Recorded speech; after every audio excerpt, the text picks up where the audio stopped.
ప్రభు పేరట మీ అందరికీ శుభాభివందనములు. Charles Spurgeon గారి విశ్వాసపు చెక్బుక్ నుండి ఈరోజు అనుదిన వాక్య ధ్యానం. కాగా మనము సదాకాలము ప్రభువుతో కూడా ఉందుము. దెస్సలోనికలకు రాసిన మొదటి పత్రిక 4వ అధ్యాయము 17వ వచనము. మనం ఈ లోకంలో ఉన్నంతకాలం ప్రభు మనతో ఉంటాడు. మనం పరలోకానికి పిలువబడిన తరువాత మనం ప్రభువుతో ఉంటాం.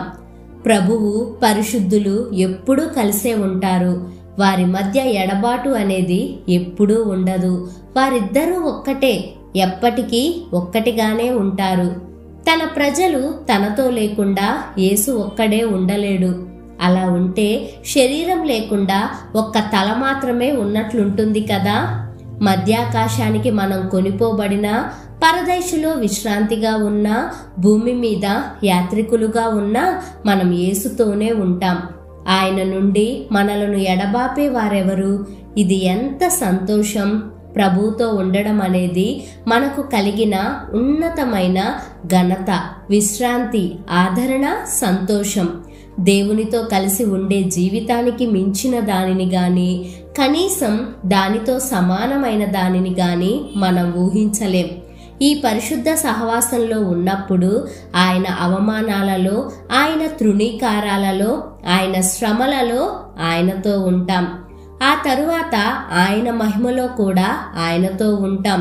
త్వరలోనే మనం ఆయన విశ్రాంతిలోను, ఆయన రాచరికంలోను, ఆయన ప్రణాళికలోను, ఆయన ప్రత్యక్షతలోనూ ఉంటాం. ఆయన ఎలా గెలుపు పొందితే మనం కూడా అలా గెలుపు పొందుతాం. ఆయన ఎలా జయిస్తే మనం కూడా అలా జయిస్తాం. నా ప్రభువా, నీతో నేనెల్లప్పుడూ ఉంటే అది నాకు సాటి లేని గమ్యం. దేవదూతల భాగ్యం కంటే గొప్పది.